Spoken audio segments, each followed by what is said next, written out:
Expiry expiry expiry. किसी ज़माने में एनएसई और बीएसई के 5 से 6 वीकली ऑप्शन कॉन्ट्रैक्ट हुआ करते थे।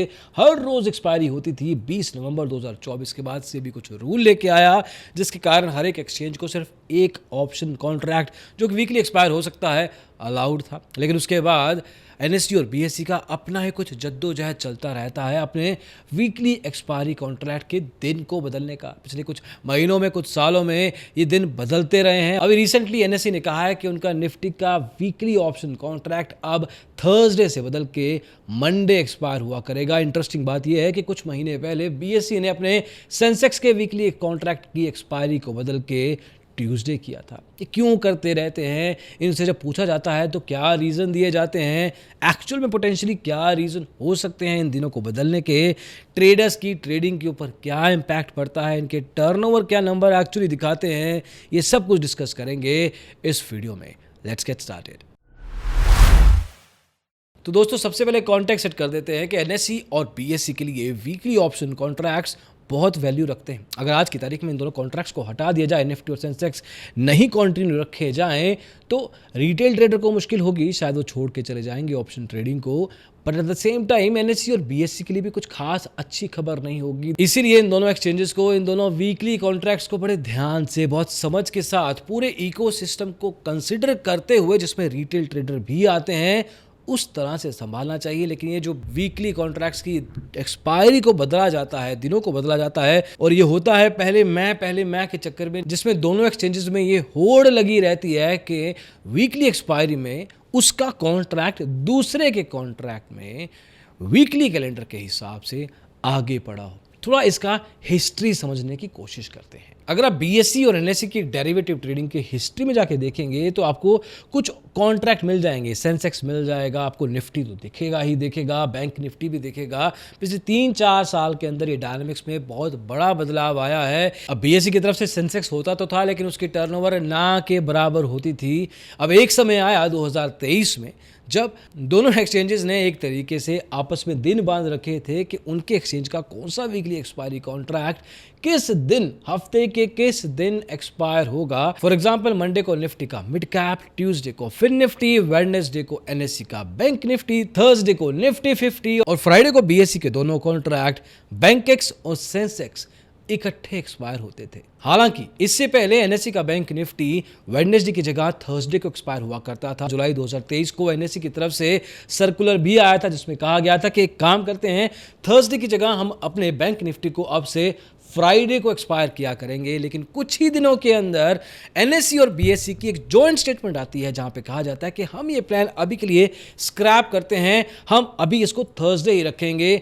कुछ ही हफ्तों के अंदर एनएसई ने कहा कि थर्सडे की बजाय फ्राइडे नहीं जाएंगे, क्योंकि बीएसई के 2 कॉन्ट्रैक्ट वहां पे पड़े हैं। हम वेडनेसडे को अपने बैंक निफ्टी को अब से वीकली एक्सपायर किया करेंगे। और इसी तरीके से 21 अगस्त 2023 से पहले मिड कैप निफ्टी बुधवार को एक्सपायर हुआ करता था, और एनएसई ने कहा कि हम इसको अब से मंडे को एक्सपायर किया करेंगे। तो एक तरीके से एनएसई ने कुछ ही हफ्तों के अंदर अपने ही दोनों वीकली एक्सपायरी कॉन्ट्रैक्ट्स के एक्सपायरी डेज बदल दिए। अब इसमें बीएसई कहां पीछे रहने वाला था? बीएसई ने भी अपने बैंकेक्स की वीकली एक्सपायरी, जो कि पहले शुक्रवार सेंसेक्स के साथ हुआ करती थी, उसको लगा कि उसके दोनों कॉन्ट्रैक्ट आपस में ही एक ही दिन कंपीट करते रहते हैं, क्यों ना मैं एक कॉन्ट्रैक्ट को उठा के किसी और दिन रख दूं ताकि मेरी टर्नओवर में इंक्रीज आ सके। तो इस तरीके से बैंकेक्स को सेंसेक्स के अलग किया गया। फ्राइडे की जगह बैंकेक्स को अब से मंडे एक्सपायर होना था। और जब बीएसई से पूछा गया कि आपने बैंकेक्स की एक्सपायरी को बदला क्यों है, तो उन्होंने कहा कि मार्केट पार्टिसिपेंट से जब फीडबैक ली गई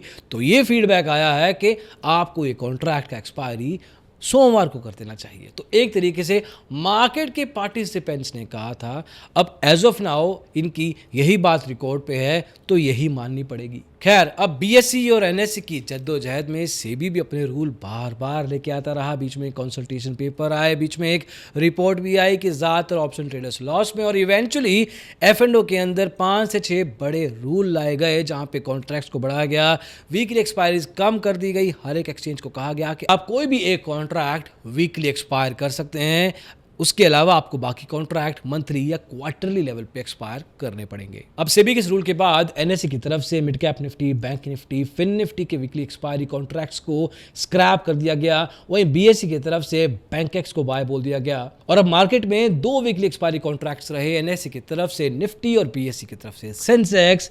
लेकिन यहां पे वही पुरानी जद्दोजहद अभी दोबारा से कंटिन्यू होने वाली थी। अब जहां पे एनएसई का निफ्टी वीकली लेवल पे सिर्फ वीरवार को एक्सपायर हुआ करता था और सेंसेक्स जो कि बीएसई का था वो फ्राइडे को, शुक्रवार को, तो यहां पे बीएसई को लगता था कि मेरा वीकली एक्सपायरी कॉन्ट्रैक्ट पीछे पड़ा है तो क्यों ना मैं इसको 2 दिन आगे रख दूं। नवंबर 2024 में बीएसई ने फैसला किया कि उनका जो ये सेंसेक्स का वीकली कॉन्ट्रैक्ट है अब से शुक्रवार की जगह मंगलवार, ट्यूसडे को एक्सपायर हुआ करेगा। हालांकि रीजनिंग यहां पे भी मार्केट पार्टिसिपेंट्स के फीडबैक के ऊपर रखी गई, लेकिन यहां पे एक बात समझना जरूरी है कि इन कॉन्ट्रैक्ट्स में ट्रेडिंग करने वाले जो रिटेल ट्रेडर्स होते हैं ये बार बार अलग अलग कॉन्ट्रैक्ट्स के चले जाने और जो रह गए हैं उनके दिन बदले जाने के कारण जो उनका माइंडसेट होता है, जो उनकी साइकोलॉजी होती है, जो उनका कैपिटल मैनेजमेंट होता है, जो उनकी ट्रेडिंग स्ट्रेटेजी होती है, 1000 चीजें और होती होंगी, सब में फेर बदल करना पड़ता है। Everything needs to be tweaked so that they can actually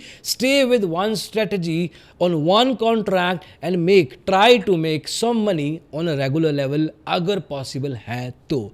लेकिन ये बार बार हर चीज में कॉन्ट्रैक्ट के लॉट साइज में बदलाव, अलग अलग वीकली कॉन्ट्रैक्ट के आने जाने के बदलाव और जो बैठे हैं उनके वीकली एक्सपायरी डेज में बदलाव के कारण ट्रेडर का भला तो नहीं हो रहा है। ये चीज़ एक्सचेंज को और सेबी को समझनी पड़ेगी, क्योंकि अब जाके मार्च 2025 में एनएसई ने कहा है कि जो कॉन्ट्रैक्ट निफ्टी का वीरवार को एक्सपायर हुआ करता था, जो कि अब पीछे बैठा है मंगलवार के कॉन्ट्रैक्ट से, जो कि बीएसई के सेंसेक्स का है, तो अब एनएसई चाहता है कि उनका निफ्टी का कॉन्ट्रैक्ट वीरवार की बजाय अब सोमवार को, मंडे को एक्सपायर होगा।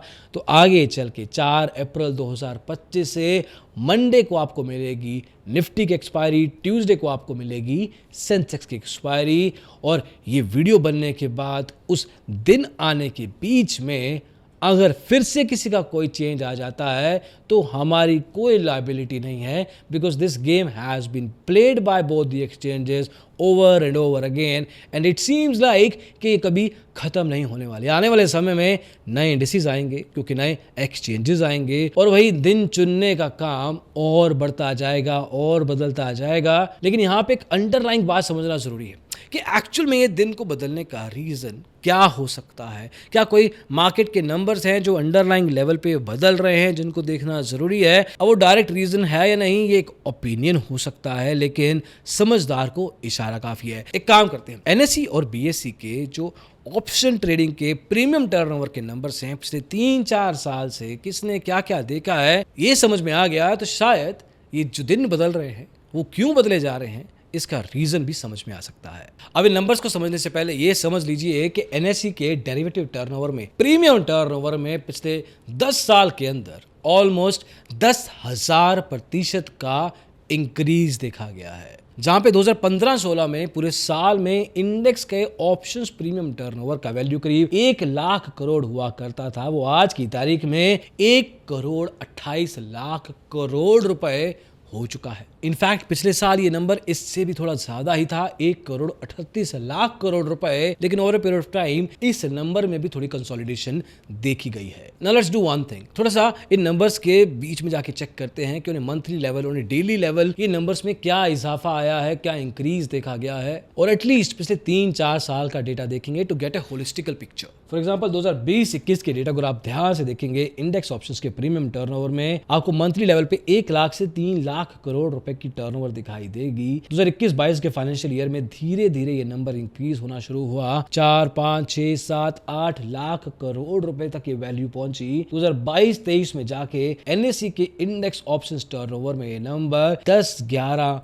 12 लाख करोड़ रुपए तक पहुंचा और फिर 2023-24 में ये नंबर ने अपना 15 लाख करोड़ रुपए ऑन अ मंथली लेवल का हाई देखा। 2024-25 के फाइनेंशियल ईयर की शुरुआत में ये नंबर ठीक ठाक रहा, उसी रेंज में रहा, लेकिन पिछले 3-4 महीने में ये नंबर वापस से 8 से 10 lakh crore on A monthly level, index options premium turnover की बात हो रही है, ऑन ए मंथली लेवल थोड़ा कंसोलिडेट हो रहा है। मतलब एनएससी ने पिछले 4 साल के अंदर इंडेक्स ऑप्शंस के अंदर ही प्रीमियम टर्नओवर में एक अच्छा खासा इजाफा देखा है, लेकिन पिछले कुछ महीनों में रादर ये नंबर में थोड़ा सा कंसोलिडेशन या करेक्शन आया है। लेकिन एक चीज, डेली टर्नओवर पे अगर आप नजर डालेंगे तो आपको एक अजीब बात दिखाई देगी। फरवरी 2025 का रोज का average index options premium turnover 40,000 crore रुपए पे है। यही नंबर पिछले साल फरवरी 2024 में करीब 71,690 करोड़ था। फरवरी 2023 में नंबर 50,000 करोड़ के करीब और 2022 में नंबर करीब 39,000 करोड़ था। मतलब 2025 का number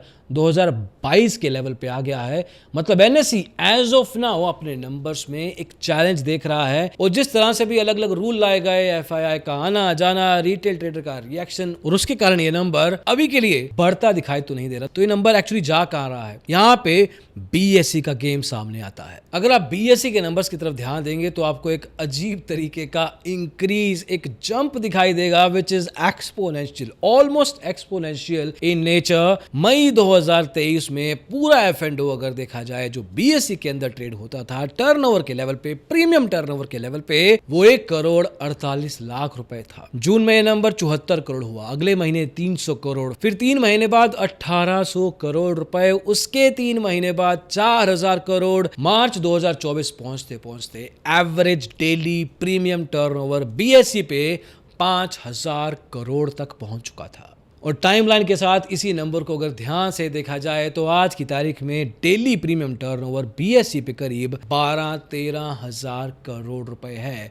two give you a reference, only index options for NSE is currently sitting at around 40,000 crore rupees. और जो रिसेंटली निफ्टी का थर्सडे के बजाय मंडे का एक्सपायरी चुना गया है, एनएससी के सीबीडीओ चीफ बिजनेस डेवलपमेंट ऑफिसर से पूछा तो उन्होंने कहा कि ये जो बदलाव किया गया है मार्केट शेयर को बढ़ाने के लिए नहीं, अपनी एफिशिएंसी को या मार्केट की सीमलेसनेस की तरफ ध्यान देते हुए रखा गया है। एनएसई आगे चल के भी इस मार्केट की फीडबैक पे नजर रखेगा और उसके हिसाब से और एक्शन ले सकता है। देखो यहाँ पे एक बात समझना बहुत जरूरी है कि कोई भी एक्सचेंज अपने वीकली कॉन्ट्रैक्ट की एक्सपायरी का दिन अगर बदलता है तो उसको सेबी से कुछ पूछने की जरूरत नहीं है, उनसे परमिशन नहीं लेनी है। ये रेगुलेटर ने अलाउ किया है कि सिर्फ नोटिफाई करना जरूरी है, जो कि एक अच्छा खासा प्रोसेस में गैप दिखता है। अगर ये परमिशन बेस्ड होता तो यहाँ पे सेबी का एक इन्वॉल्वमेंट क्रिएट होता, सेबी अपनी तरफ से कुछ सवाल पूछता, उसके बेस पे फैसले लिए जाते हैं। राइट नाउ एक फ्री हैंड दिया गया है एक्सचेंजेस को, अपने हिसाब से